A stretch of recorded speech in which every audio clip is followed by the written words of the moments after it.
Salutare prieteni! Astăzi facem sfeclă roșie la borcan pentru iarnă, o bunătate.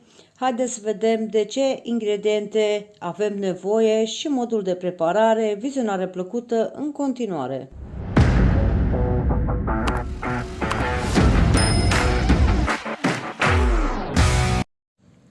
Salutare dragi prieteni, încă o dată și bine ați venit!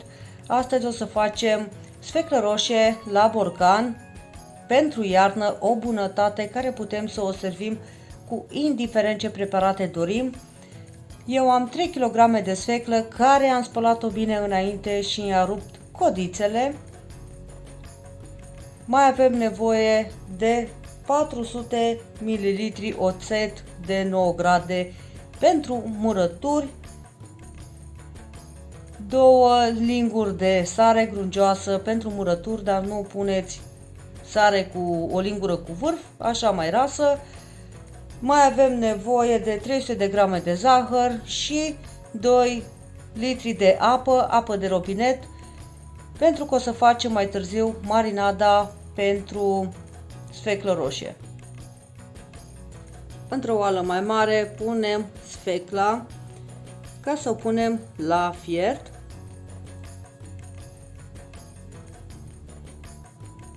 După ce am pus toată sfecla în oală, punem apă și punem atâta apă cât să acopere toată sfecla și după aceea o punem pe foc ca să fiarbă.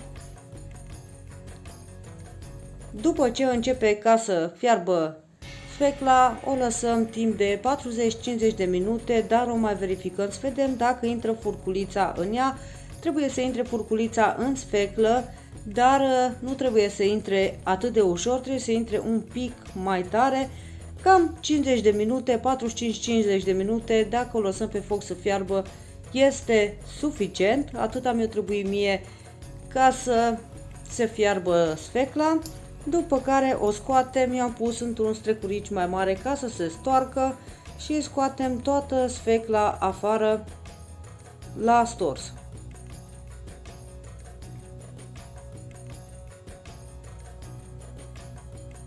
După ce am terminat de scos toată sfecla, ne pregătim să facem marinada pentru sfeclă.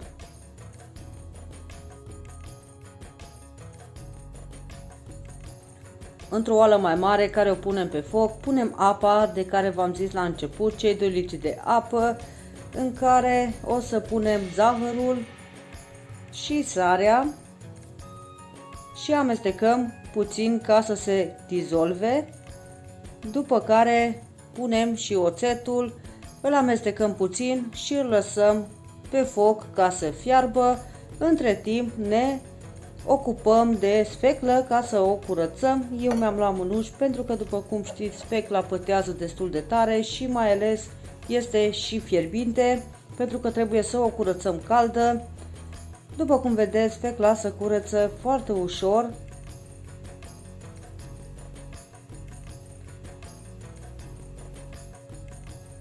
Între timp mai verificăm și mai amestecăm în apă și să ne mai uităm să vedem cât timp fierbe sau cât timp îi trebuie să fiarbă. Și acum tăiem sfecla. Puteți să o radeți, puteți să o tăiați rondele sau să o tăiați bucățele pătrate mai mărișoare, așa cum le tai și eu.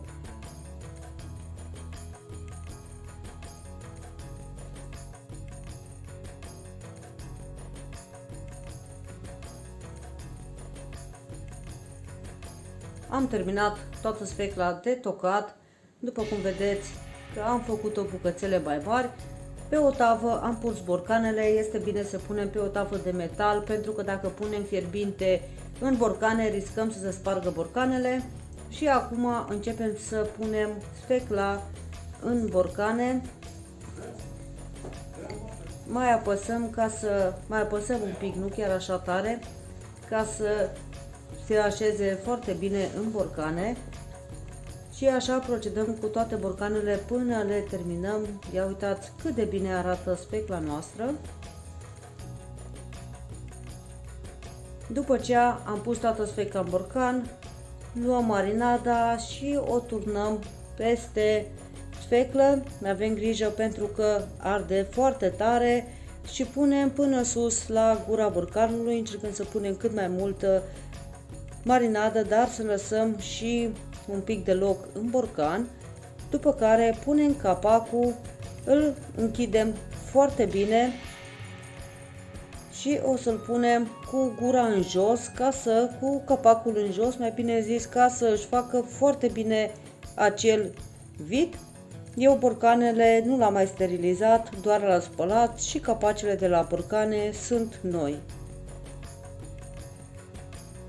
După ce terminăm de pus borcanele, le lăsăm cu capacul în jos pentru câteva ore ca ele să se răcească încet. După ce se răcesc borcanele, putem să le etichetăm și să le ducem în cămară, unde putem să le ținem chiar și 2 ani dacă cămara este răcoroasă și aerisită. Ia uitați cât de bine arată sfecla noastră. Mi-a mai rămas un pic, nu mi-a intrat toate în borcane, dar putem să o servim și așa când este gata. Doar așteptăm un pic să se răcească, chiar arată foarte, foarte bine. După ce s-au răcit borcanele, este bine ca să verificăm dacă capacele sunt sigilate, dacă sunt apăsate jos, dacă ele fac zgomot și pur și simplu se lasă capacul în jos, atunci trebuie să consumăm repede acel borcan pentru că nu s-a făcut vidul și nu rezistă peste iarnă.